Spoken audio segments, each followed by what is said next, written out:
We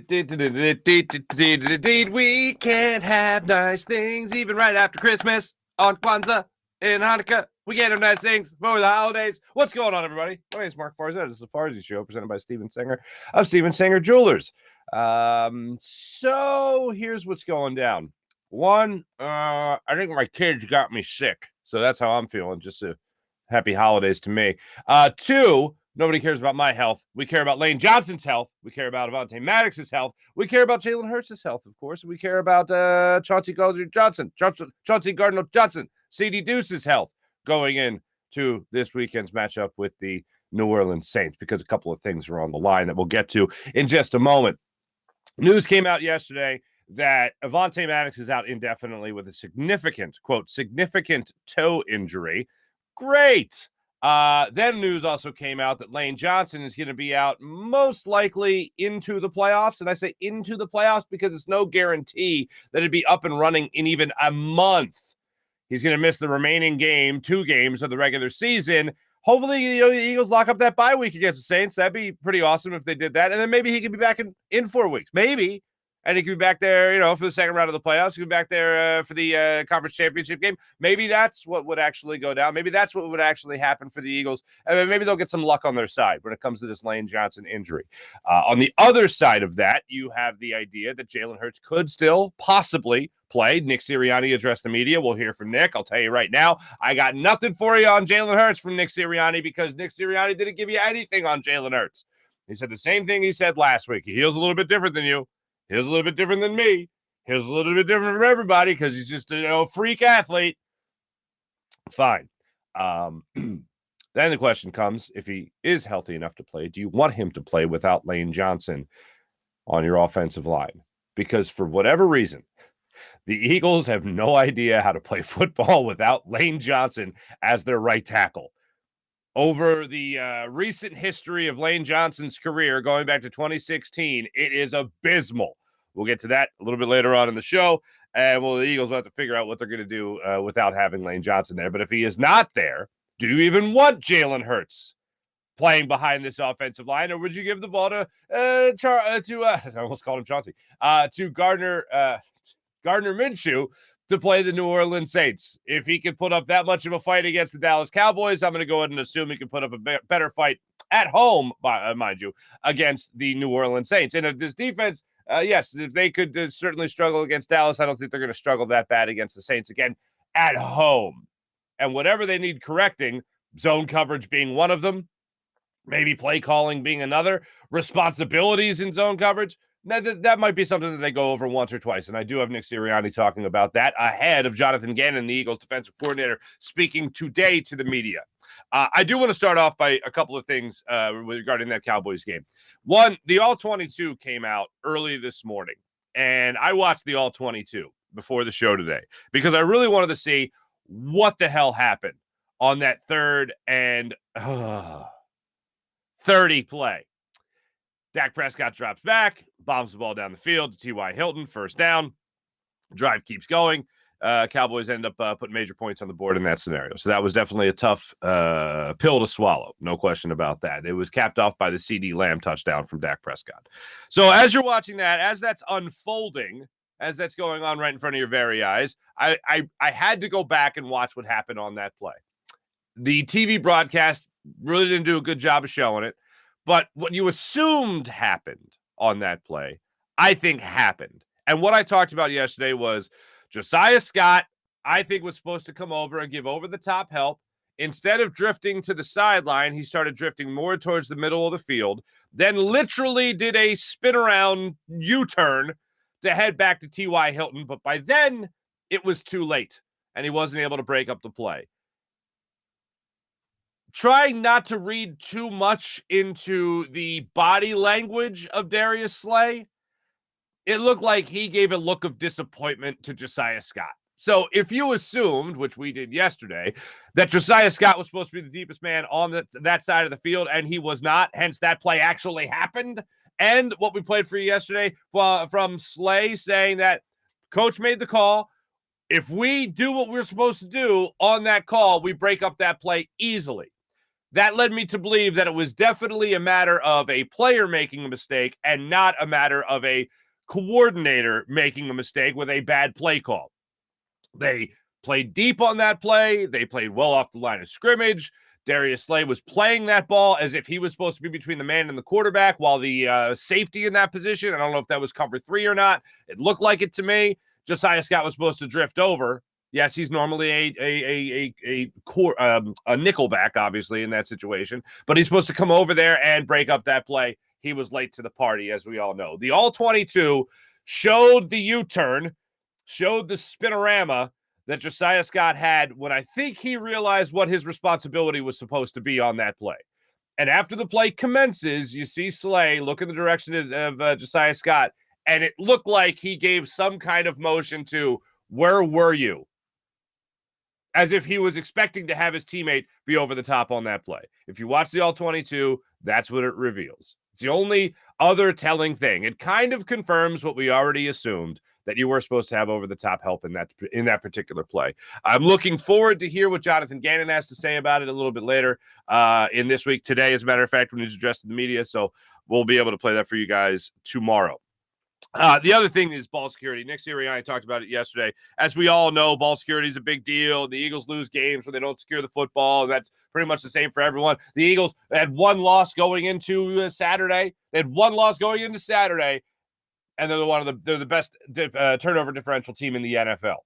So their record was kind of a phenomenal testament to the fact that the turnover battle is the biggest battle that you need to win in an NFL football game.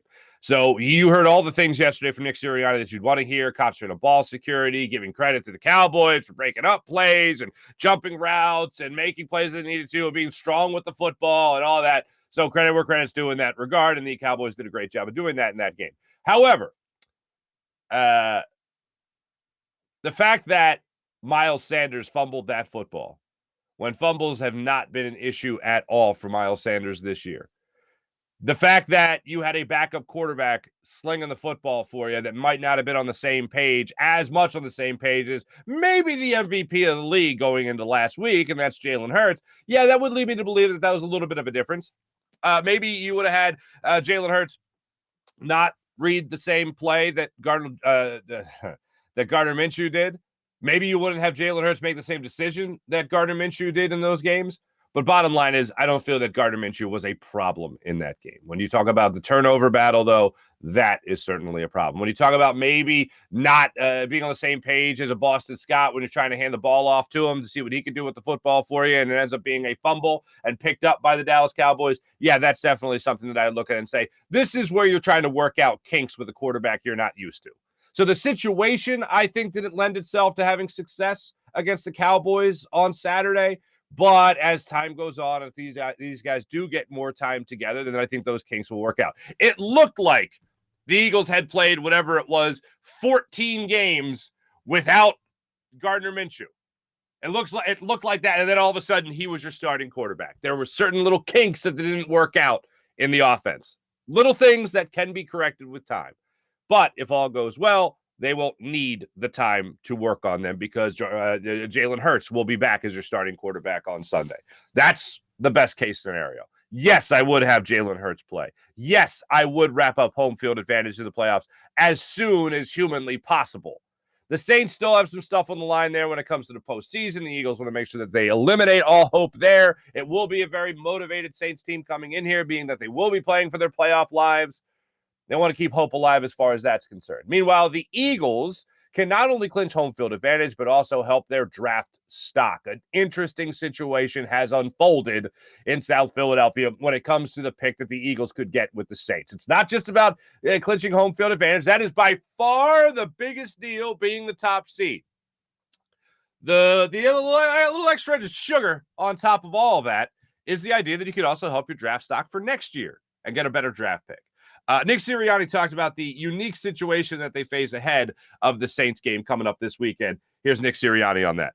Well, sure. I mean, obviously our motivation is to win the division and then to get the first round bye, which is all in our grasp now, right? This isn't like, you guys maybe would ask me this question in the middle of the year, and I'm saying, and what you know exactly what I'm gonna say. You can already type it in there and keep it in that ink that you type it in. Is that he's gonna say, I'm just worried about this game. Well, this game directly affects both those two things, and it affects the draft status. So sure, like what I mean, and so like.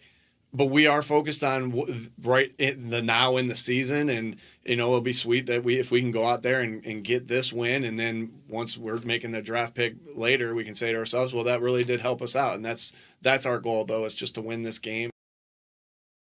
So the Eagles are in a unique situation here where they could keep on adding losses to the Saints. The Saints right now, they could be a top 10 draft pick, they could be a top 5 draft pick, depending on the way things shape out here. Saints right now coming to this weekend 6-9 on the season. You keep on adding the losses to them. Maybe you could have them sink below the Falcons, who are at 5-10. Maybe you help them sink below the Colts. Ooh, the Colts. Ooh, Nick Foles last night. Oh man, that was terrible. You want to talk about ill-advised throws? You want to talk about bad throws in general? Nicky 6. BDN, no bueno last night, people. No bueno. And you could have him go up there to possibly, I think, 3rd or 4th. So you could have a top 5 pick in the draft if you keep on hammering the Saints, and other teams, of course, win and play a little bit better than the Saints. Get a little bit of help from teams like the Broncos. Speaking of tragedies. Broncos, Cardinals, Colts, Rams, Falcons, Browns, Panthers, Raiders. They are all listed above the Saints when it comes to winning percentage right now in the NFL. So hopefully the Eagles can help their own cause. They're not just locking up that top seed, but also helping out their draft stock for next year and getting that better draft pick. A little extra added bonus for the Eagles. We'll put it that way. A little extra added bonus. All right, let's get into this. How do you replace Lane Johnson? First, why is it so important? It's not just because the guy's an all-pro. It's for whatever reason, Lane Johnson has that mojo. Getting this tweet from Dave Zangaro of NBC Sports Philly. Since the start of the 2016 season, including the playoffs, Lane Johnson, when he plays, the Eagles are 59, 29, and 1. 59, 29, and 1. Without Lane Johnson, they are 9-21. Holy Lord. That is abysmal. He has got that magic. He's got that juju. I don't know what, but whatever he's got, it helps the Eagles win. Now, yes, obviously not allowing a sack in like 6 years. That's a pretty big deal. That's cool. But whatever it is, and I remember Lane Johnson, he had a PED suspension, Carson Wentz's rookie year, and we were watching Carson Wentz that year, and we're thinking to ourselves, oh my God, this kid is something special. This guy is amazing. The appeal process goes through with Lane. The suspension comes down. He's suspended 10 games. And I'm sure you remember this. Ryan Kerrigan ate jalapeno Avonte for lunch that Sunday afternoon in D.C. By the second play of the game, Carson Wentz had literally had his name ripped off the back of his jersey. And I thought, this could be a long 10 games. It's going to be a really, really, really, really long 10 games. The best point about this, the best thing I think I could illustrate this point, all right, other than 9-21 without Lane Johnson. The Eagles lost Jason Peters the following year for 9 games. 9 games left in the regular season. He went out in week 7. 9 games left in the regular season. The Eagles lost Jason Peters. Hall of Fame left tackle for both your right-handed quarterbacks that were playing that year, and Nick Foles and Carson Wentz. The Eagles lost Jason Peters. Jalapeno Avonte then went in at left tackle, and you won a Super Bowl. That shouldn't happen, but it happened. For whatever reason, though, if you go to the other side of the field and Lane Johnson misses games, you crumble. And you have no idea what's going on in the world. I was thinking about it, the severity of it, because it is a serious injury. I mean, to lose Lane Johnson is huge, especially when I just showed you those numbers there. Oh, my God. But I thought, okay, you know what? I'm not going to lose my mind. The Eagles won a Super Bowl with Jason Peters not even playing for the last 9 games of the season, not playing in the playoffs, done for the year. They won a Super Bowl with a guy named Vitae, Big V, at left tackle. So why can't they win a couple of games? Why can't they win one game? Win one game. Just beat the Saints. Beat the Saints without Lane Johnson. Rest everybody the following week against the Giants. Get another bye week and come back healthy. Why can't that happen? Of course it can happen. Well, you have to be playing one of the worst teams in the NFL. Check. You might even still get your MVP quarterback. Okay, let's hope that happens. What about defense? I need a little bit more help on defense if I'm not going to have Avonte Maddox. Hey, CD Deuce is coming back. They did say, activated off the IR, which is great. It doesn't mean that he is necessarily going to play. They were very sure to make sure that they said that. Just because he's activated doesn't mean he's actually going to play. I'm going to go ahead and assume he's going to play. I'm going to go ahead and assume that the Eagles' plan, because I think it's the best plan, is to move CD Deuce back to the nickel corner spot, which is what they traded for. I know they traded for him with the intent to play safety for the first time since college. But I would move him back to the nickel spot, have Reed Blankenship stay as your free safety. And here's the other thing, interchangeable. You can have plays where you're using them both in different positions because they know both positions. My only concern is that CD Deuce might not really understand the nickel corner spot here in Philadelphia the way he understood it there against New Orleans Saints. The other thing that comes into mind here is that the reason I'm confident he'll play is not just because they need him, because I think he really wants to play. Bottom line is I think he wants to return. He wants to play. Beyond that, I think he wants to return. He wants to play against his former team that traded him in the New Orleans Saints. So the extra added motivation is there to help the team lock up the number one seed. The extra added motivation is just to play again. And the extra added motivation is the fact that he's playing against a team that traded him away. So if you're betting on CD Deuce playing on Sunday, I think it's a safe bet to say that he is going to play on Sunday. The Eagles certainly need him. And those are 4 big reasons as to why he would actually play in this football game. I'm going to go ahead and mark him down as play. So the drop-off isn't as bad when it comes to Avonte Maddox to Charles Gardner-Johnson. No, it's not as bad as it would be for Lane Johnson to whoever the next guy is going to be. Yesterday, Lane Johnson, of course, being out, that news coming out there, Eagles wouldn't so much confirm it. All that was really said about it was the fact that you could have, that they expect Avonte Maddox and Lane Johnson to miss time. So Nick Sirianni addressed the media yesterday, talked about what they could do to replace Lane Johnson. Specifically, the question was, would you move Jordan Mailata to right tackle like they've done in the past, and then move Andre Dillard to left tackle? Andre Dillard not very confident as a right tackle, rather confident as a left tackle. And how about this? Confident as a left guard, too, when he's gone in for Landon Dickerson from time to time this season. So everything appears to be on the table, as Nick Sirianni says right here. Here's Nick Sirianni on how they're going to replace Lane. Everything would be on the table, right? Whatever we feel like is best for us. I love the fact that Jordan has some versatility, that he's able to do so. I love the fact that, Andre and Jack are really good backups. And we have a lot of faith in them to go out there and be able to do their job. So we have versatility, just like about with the Chauncey question. We got a lot of versatility there, and and Stout does a great job of getting the guys ready. Those guys do a great job of getting themselves ready. So obviously we're bummed about Lane in the sense of missing any time, but we also are confident in the guys that we have on the roster. It's all on the table. There are the options. Do you just have Jack Driscoll play right tackle and act like nothing happened? Do you have the switch? We'll call it the switch with Jordan Mailata going over to right tackle, and then do you have Andre Dillard going over to left tackle? That'll be the switch. Do you do the switch? Do you elevate somebody to the practice squad? Sills, I think it is. Is there anyone out there off the scrap heap, as is referred to, that you could bring in here? I highly doubt the Eagles do that. But what's the decision? If it's me, I am putting Jack Driscoll at right tackle. That's my first step. I think Jordan Mailata has become too good a left tackle to say, hey, you do a great job over here. Now bounce over here, and we're going to put Andre Dillard over here. To me, that weakens 2 spots. Because Andre Dillard he's still not as good as Jordan Mailata, so you're getting a little not as good. You're getting a little worse at left tackle now for trying to protect the blind side of your quarterback. And now on the right side, I'm taking a guy who hasn't really played there this year, putting him on the right side. To me, you're getting weak at 2 positions then. I'd rather just put Jack Driscoll out there and say, hey, Go earn your stripes, son. I don't think Jack Driscoll is any train wreck of a right tackle. I don't think Jack Driscoll is, let's say, Andre Dillard against the Seahawks all of a sudden when he got all blown up. I don't think I don't think Jack Driscoll's going to do that. I don't think Jack Driscoll's going to allow that to happen. But I will acknowledge that it's like going from a master's student at Stoutland University to an undergrad.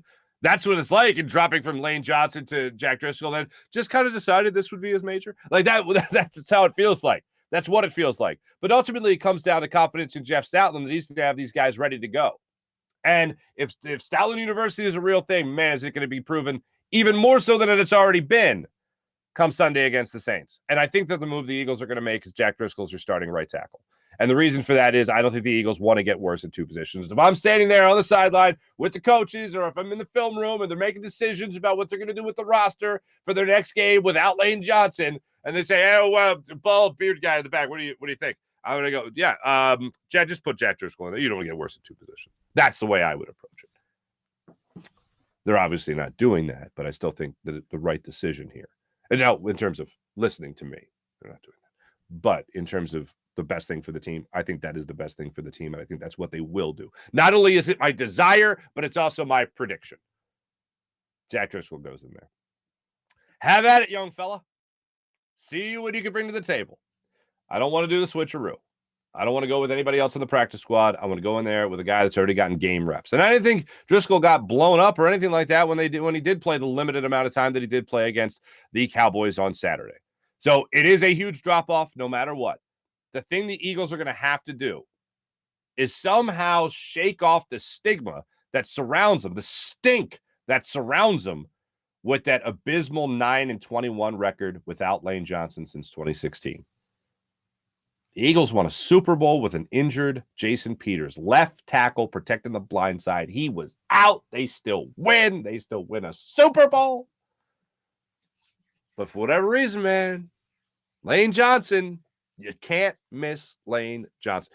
I will say a bunch of those losses that are stacked up there. Now, trying to couch it here, but a bunch of those losses stacked up were that rookie year where Carson Wentz was getting blown up after Lane Johnson was out.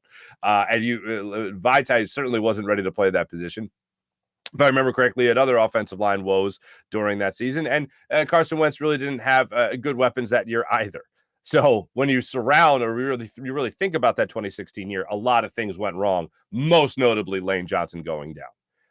Since then, it still hasn't been a great thing. Last year, when he had the mental health issues, Eagles certainly had their struggles in that run as well. But when it comes to replacing him, I think the smartest thing to do, and I don't think this is going to be something that we worry about through the playoffs. I think it's definitely a threat to the first playoff game that they would step on the football field for, that they wouldn't have Lane Johnson for it. It's definitely a possibility, but why not go and put your best foot forward here? Take care of business against the Saints, help your draft stock, help guys rest the following week against the Giants, and then after that, you get a bye week, and then you can worry about Lane Johnson. Then you can worry about Avonte Maddox, who's probably done. Because really no timetable whatsoever, not even playoffs were mentioned when it came to reporting whether or not he was going to miss time. So Lane Johnson, at least the optimism being out there about being available in the playoffs is good. But Avonte Maddox, I would say, is done for the year based on everything that's come out so far about that. So I look forward to seeing how Jack Driscoll does in the sink or swim. Now, the question comes again with Jalen Hurts, to get back to that. Would you have Jalen Hurts out there if you're having a backup right tackle? Yes. The answer to that question is yes. And there's not many quarterbacks I'd say that for. But if I got a mobile quarterback, a guy that doesn't have to stand on the spot, a guy that can feel that pressure and evade it and be elusive, Jalen Hurts is my guy. Oh, you don't need him to beat the Saints. You can beat him with Gardner Johnson. Gardner Johnson, yes, I could. Yes, I believe the Eagles could do that. But I would rather be closer to knowing that the Eagles are going to win this game, and you get a lot closer with Jalen Hurts. And I was thinking about it yesterday as I was thinking about, would you start Jalen Hurts in this game, even with Lane Johnson not being there? If Jalen Hurts is healthy enough to play, would you put him out there? And my answer is yes. And the reason for that is I want to make sure, do everything in my power to make sure that the Eagles lock up home field advantage and get those bye weeks, because now they're even more important.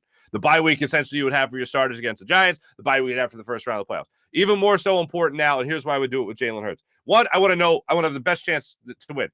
Second, I think he's going to be protected enough. You can't always have an all-pro right tackle.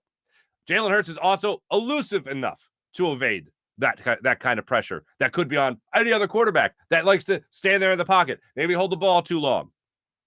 I want him out there, and I want him playing because I want to get as close to knowing they're going to win that game as I can. The other thing is, I'm not really one that worries about injury much.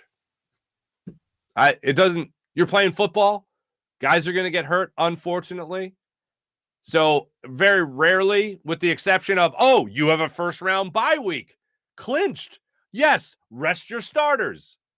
That makes sense to me. Only 1 week left, rest your starters. If the Eagles would have locked up home field advantage this past week against the Cowboys, I'd maybe say I'd still play starters, but maybe a little bit. Just because I also don't believe in long layoffs after you've been playing all this much, then stopping and then starting up again. I think that has come back to hurt the Eagles in the past. I mentioned last week the Joe Webb game. I think that had a lot to do with it, not just the fact that they were playing on a Tuesday night, but the fact that the Eagles from that game to the playoffs had like a long layoff with their starters and their offense had not been clicking since that Giants miracle to medals part 3, I believe it was, the Deshaun Jackson. I know the call was part 2, but it was really part 3. Anyway, with Brian Westbrook's return being part 2. But that's the way I see this playing. I see them playing Jalen Hurts. I want to get as close to being good and close to winning as possible, and then being able to take the following week off. That's what I think eventually happens with the Eagles in this game. I think Jalen Hurts plays. I think he plays well. I think they lock it up. And you could even have a situation where Gardner Minshew is playing in that fourth quarter. But back to the point I started illustrating. In going back and looking at the game and thinking about the possibility of having Jalen Hurts out there again, my counter argument to Micah Parsons was that Jalen Hurts is the on switch that makes it all go. You saw the Eagles be a very competitive football team against the Dallas Cowboys. They didn't have their MVP, and they lost by a touchdown. Your defense certainly helped them out tremendously by having a pick 6 by Josh Sweat. The Eagles getting sacks in that game. Josh Sweat had himself a hell of a game, obviously. But the biggest difference was late in that game, I did not have confidence that Gardner Minshew was going to lead this team back. Fumbles obviously had a lot to do with it. The interceptions had a lot to do with it. But bottom line is, I feel with Jalen Hurts, he has that quality that you look for in your franchise quarterback, which is you always feel like you have a chance to win that game. And not just a chance, but you feel like you're going to win that game. And there were certain calls, especially in the red zone, where the Eagles had some struggles there, especially on that first possession after you get the big play by A.J. Brown down the field. That drive stalls. And they actually handed the ball to Miles Sanders a couple of times. Then you had a play breakdown, and Gardner Minshew tried to run for the touchdown. Ended up not working out. But in that situation, that's where you have the quarterback draw with Jalen Hurts. That's where you have the defense thinking about that quarterback draw with Jalen Hurts. And maybe that opens up something else for Miles Sanders. Maybe that opens up something else for the passing game. Maybe a defender is taking out of coverage because he's got to worry about what Jalen Hurts is going to do. That's where you really have him be that on switch. Gardner Minshew did a phenomenal job of hitting A.J. Brown down the sideline, making that play that he made in the first possession of the game for the Eagles. But if Jalen Hurts is out there, I think everyone else is 1,000 times more confident that you're actually going to put that ball in the end zone.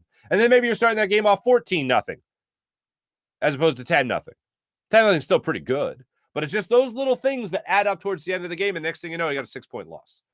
That's where I think you really miss a guy like Jalen Hurts. A guy who's like, the MVP of the league. And to be honest with you, I know that the odds have shifted a little bit when it comes to who's going to be the MVP, Patrick Mahomes or Jalen Hurts. But the Eagles losing this game, bottom line, and their offense putting up 27 points, which is still pretty good. But them losing the game certainly helps the MVP case. If Jalen Hurts plays on Sunday, which I think he will, and he balls out in that game, and the Eagles win that game something like 35 or 42-13, something like that, I don't think it's even a question as to who your MVP is. And you can still rest him the following week. So you can, in essence, have your MVP miss 2 games, and he would still be the MVP of the league. Because I don't think there's a better testament to him being the MVP is, oh, you lost without him. He comes back, you clinch home field advantage throughout the playoffs, the number 1 seed. His team's the number 1 seed. Yeah, I think that locks up that argument as well. Not only do you lock up a couple of things you could lock up in this game. You could lock up the idea that Jalen Hurts is the MVP. You can lock up the first round, or excuse me, the first round pick from the Saints, yeah. And then you can also lock up the number 1 seed in the NFC. Those are nice. So yeah, let's lock that up. Let's go ahead and see that. Yes, please, and thank you. I mentioned Micah Parsons a second ago. I want to make sure I get to this. And it's nice, is what it is. It's nice. I don't think I have it for you. But Micah Parsons tried to do some damage control after the game. And I give him credit for this because they won the game. Credit to him for it. They won the game. The Cowboys won the game. And he went over to Jordan Mailata after the game, and he talked to Jordan Mailata about the comments that he made earlier in the week. And I don't think this is it. But let me just see. I thought I might have recorded it. I have no idea what this is. But Micah Parsons went over to Jordan Mailata after the game, and he was like, dabbing him up and all that stuff. And he was like, hey, let you know, it was no disrespect to Jalen Hurts or any of you guys. I just think you guys are a really complete team. Like, football, you know the deal. You know what I'm talking about. And Jordan Mailata was like, it's cool, man. It's cool. We're all good. No worries. I give Micah Parsons credit for at least addressing it. I'm sure it was a lot easier to do after you won that game. But I don't have it, unfortunately. But that's what went down, and I give him credit for at least addressing it after it all went down. Let me tell you about Steven Singer at Steven Singer Jewelers, the other corner of 8th and Walnut, right there on Jewelers Row. For over 40 years, Steven has been in the love business in Philadelphia, helping people get engaged and fall in love. Steven Singer Jewelers, one place, one price, the perfect price each and every day. Now, what's the perfect price? Well, other jewelers like to mark things way up just to mark it down a couple of bucks, just to make you feel like you want something. But at Steven Singer, he doesn't make you work for it. He just gives it to you because he knows how much pressure comes with diamond shopping. When you make a big purchase, Steven wants to make you feel as comfortable as possible. That's why he has his team of real jewelry experts do a phenomenal job of making you feel like a real family member at the other corner of 8th and Walnut. It's a great thing. It's a beautiful thing. Experience the perfect price and the perfect staff, I might say, at Steven Singer Jewelers. One place, one price, the perfect price, online at Steven Singer Jewelry. Online at IHateStevenSinger.com. Always fast and free shipping at IHateStevenSinger.com. Let me tell you about the great people at Freestone Farm CBD. FreestoneFarmCBD.com. If you like CBD, if you use CBD, Freestone Farm CBD is the way to go. It's great for anyone looking to take a more natural approach to everything that they put in their body. When it comes to relaxing at the end of the day, Freestone Farm CBD. Relaxing at the end of a workout, Freestone Farms CBD. FreestoneFarmCBD.com. You'll enjoy the tropical tasting Bayox that clocks into the chart topping 24.1%. And Super CBD, which is half Hindu, Kush, and 21%. Genetics of these guys are off the charts. So everyone, sit back, relax with a little Freestone Farm CBD, FreestoneFarmCBD.com. How about PHL Sports Nation, Philadelphia Sports Nation, enhancing your Philadelphia sports fan experience across all social media and blogs. That's PHLSportsNation.com. Oh, and did I mention at Freestone Farm CBD? That's right, I'm going back to the read. 20% off with promo code Farzy. Just like at Manscaped at Manscaped.com, where you can get 20% off and free shipping with promo code Farzy at Manscaped.com. Manscaped, the leader in below-the-waist grooming. Oh, they're fantastic. Manscaped, enjoy their Platinum Package 4.0 that includes their Lawnmower 4.0 trimmer, Weed Whacker ear and nose hair trimmer, and it all comes with skin-safe technology that helps reduce the risk of nicks so you can manscape with confidence and comfort. Enjoy all that at Manscaped.com. Ladies and gentlemen, let's get to the chat check and see how you beautiful people are doing on this fine day. Actually, you know what, T-Bro, was it you that I said? Yes, T-Bro. Happy 3rd and 30 freaking Tuesday, everybody. Yes, thank you. Nick Sirianni, ladies and gentlemen, talking about beaters. That's right, he's talking about beaters. What kind of beaters? Zone beaters, coverage beaters that the Dallas Cowboys called against the Eagles' coverage and zone defense. All right. Here is Nick Sirianni talking about, how terrible the Eagles were. I think Jeff McClain's asking the question here. And he says that on throws against the zone, Dak Prescott was 24 of 24. Gross. There's Nick Sirianni on Eagles coverage. Yeah, I think that there's a little bit of everything there, right? It's us not putting him in the call that we need to put them into to help them succeed. All right, we'll always look at ourselves first, and I know there's going to be calls, and I know there's calls that Gannon, Coach Gannon would want back. Then we're going to look at ourselves again as coaches and say to ourselves, okay, all right, well, did they play the call the way we wanted them to? And if they didn't play the call the way we wanted them to, we got to look at ourselves in the mirror as coaches on that as well and say, well, we need to teach that fundamental and that detail a little bit better, because obviously there was a disconnect. And then it's to the players and of being able to go out there and execute. So it was a little bit of everything. There was a little bit of everything. Some they had a good beater on against. When I say beater, it's like, hey, they had this coverage beater on versus the coverage exactly that we had on, and they just called a good play, and it was tough to cover it. The more I hear about the play is the more I just think Josiah Scott blew his assignment. I think that's just what it comes down to. Like, I think even the worst defensive coordinator in football, which I don't think Jonathan Gannon is, knows what to call on that play. It's 3rd and 30, people. You had to have one blown assignment. I refuse to believe that the coverage they called was the problem. I think the problem was Josiah Scott blew his assignment by leaking towards the middle of the field as opposed to dropping back and trying to handle his business with Darius Slay and T.Y. Hilton, obviously. And that's what it looked like when you watched it on Saturday, and that's what it looked like even more so when I watched the All-22. And I look forward to hearing what Jonathan Gannon has to say about the play today. So let's get back to the chat check. Kevin, good morning. Kevin, hello. Sean, April. What's going on, everybody? These injuries are making me nervous for sure. April, it's just like, I think it's just being a sports fan. I don't think it's necessarily being an Eagles fan or a Philadelphia sports fan. But what I think it comes down to is whenever you have something going really, really well, you're just waiting for that moment like, this is too good to be true. Something's going to happen. What is it? And it's like, oh, Jalen Hurts is hurt. Okay. Earlier in the season, you make a trade for a free safety. What? That free safety all of a sudden is 6 interceptions and leads the NFL? Oh, now he's hurt? Cool. Dallas Goedert's having arguably a Pro Bowl season as your tight end. He's hurt. Oh, on a face mask that wasn't called. Okay. Cool. Well, as long as Lane Johnson's okay, you're not going to go, oh, God, Lane Johnson's hurt. What? That's what it feels like. Oh, Avonte Maddox. We got Avonte Maddox back. Avonte Maddox is out again. Good times. Good times. The injury bug is so freaking stupid. These stupid mistakes the Eagles keep making. It's mental. Hopefully it can be corrected by the playoffs. I agree. Sean, I agree. Mo Horton. We missed Jalen's ability to throw the deep ball in man-to-man coverage. Only one shot play with Minshew due to his lack of arm strength. I'm trying to think. I mean, the A.J. Brown play was a deep throw in the first possession. But, yeah, not a lot of power downfield. You're certainly right on that, Mo.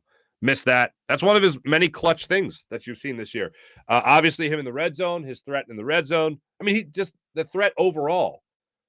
Having to account for where Jalen Hurts is, what Jalen Hurts is thinking, is a big deal to defenses. I guarantee you Dan Quinn got 5 extra naps in leading up to last week's game because he didn't have to face Jalen Hurts. I'm not facing Jalen Hurts. I get it. Snooze.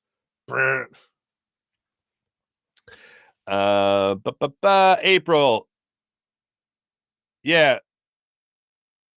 Miss me with that. He wouldn't have said a peep if they lost. Oh! Micah Parsons wouldn't have said a peep. Most likely. Probably would have trotted off the field. But being that they won, he was in good spirits. Much respect to Micah Parsons, even though I wanted him to be right. Now, here's the thing. And when I did the hit yesterday with Fox, I was on with Bill Anderson, was one of the hosts in for Mike Jarek and Alex Holly. And Bill's a big Eagles fan. And one of the things he said to me was, I feel even better about the Eagles now, being that they could put up that much of a fight without the MVP. And my point was, I had the same thought. I said, I agree with you. You feel good. But the fact that the defense was that terrible gives you concern. And the defense giving short yardage in those turnovers, also not a lot of help. I get that you look at a close game against one of the best teams in the NFL when you're supposed to be the best team in the NFL. You play a close game without your MVP candidate. Yes, that can be encouraging. And for some people it is. For Bill, it was.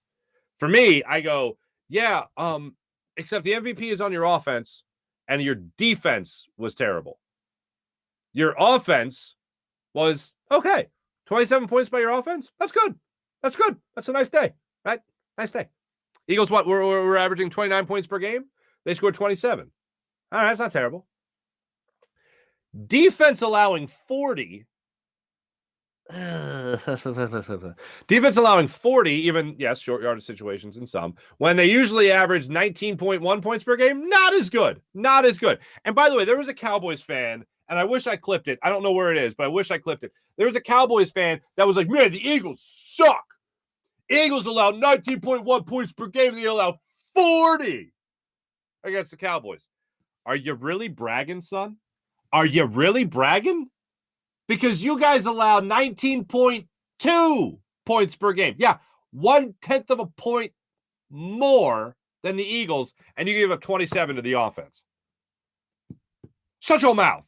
Shut your mouth. Cowboys fans. They be tripping. Yeah. All right. What am I? Oh, Mihai. There you are, Mihai. I thought I missed you. Morning, Mark. Morning, everyone. Hope y'all had a Merry Christmas, even after the worst Eagles loss. We haven't swept Dallas. We haven't swept Dallas since 2011. I thought we'd do it since that was when the Phillies made the so when the Phillies last made the playoffs. I like it. Yeah, little tie-in there. Little tie-in. I like it. Sean Gillespie, nothing is ever easy in Philly. Yeah, it certainly feels like that, especially right now.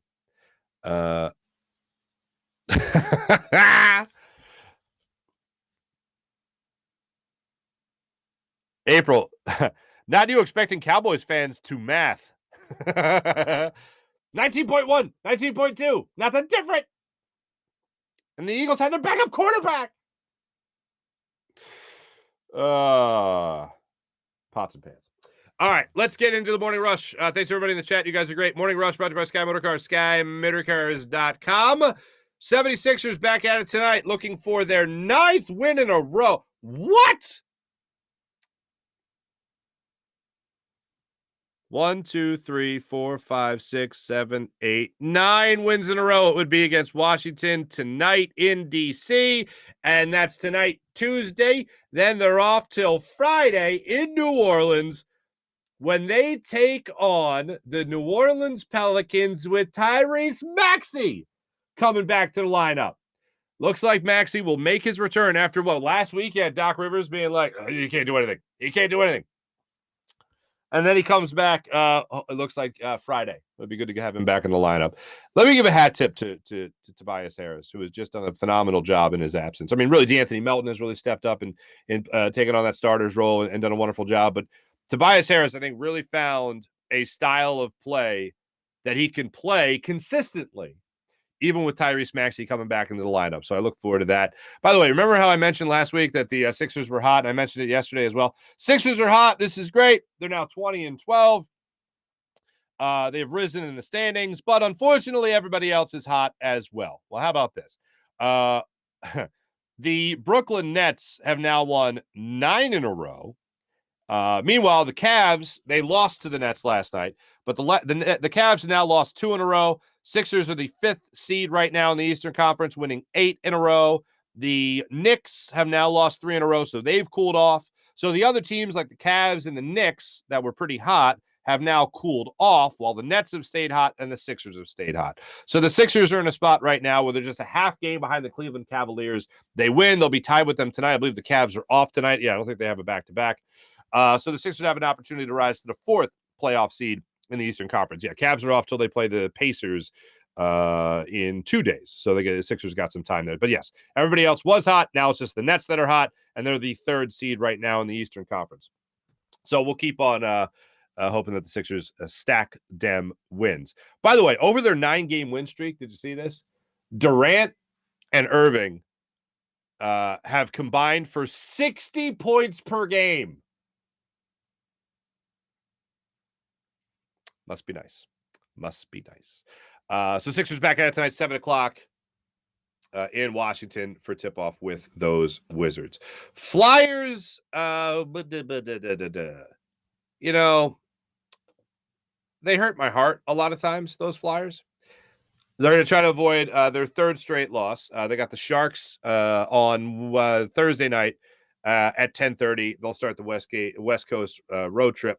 The funny thing here is with the Flyers being away, that means Disney on Ice is in Philly for this time of year, as it is every single year. And I wanted to leave you guys with this because my wife is taking Little Toots to Disney on Ice today, this afternoon. And one of the things that a fond memory I have of working in the Wells Fargo Center when Disney on Ice was going on was right around the time Little Toots was born. So this is like 4 years ago, almost 3 years ago, 4 years ago. I remember this beautiful sight of a mother holding it looked like popcorn and a soda, and like a 4-year-old girl walking next to her. And I looked and I was like, I think Emmanuel was just born. And I thought to myself, this is beautiful. This will be my life in the very near future. We'll be taking my daughter to Disney on Ice. How beautiful is this? And I swear to you, at that exact moment, the mother looked down at the daughter. I couldn't hear what the daughter was saying, but the mother looked down at the daughter and said, "Shut the hell up. I'll buy you one." And I thought, yep, okay, that moment's ruined. I don't know what buy you one meant. Maybe a glow stick? I don't know. I think it didn't sound like food. She had food in her hands. And I just thought, okay, that's a dose of reality right there. Shut the hell up. I'll buy you one. Now let's go watch Elsa skate around. Okay? Beautiful. Thanks for watching. Thanks for listening. This is the Farzy Show presented by Steven Singer of Steven Singer Jewelers. Jim Hyde produced the program, did a wonderful job. This is a Buzz Sports Entertainment production. My name is Mark Farzy. I'll be back with you guys tomorrow. And hopefully we'll get some answers from Jonathan Gannon about what the hell happened on 3rd and 30. Okay. Shut the hell up. I'll buy you one. Thanks for watching, everybody. See you guys tomorrow.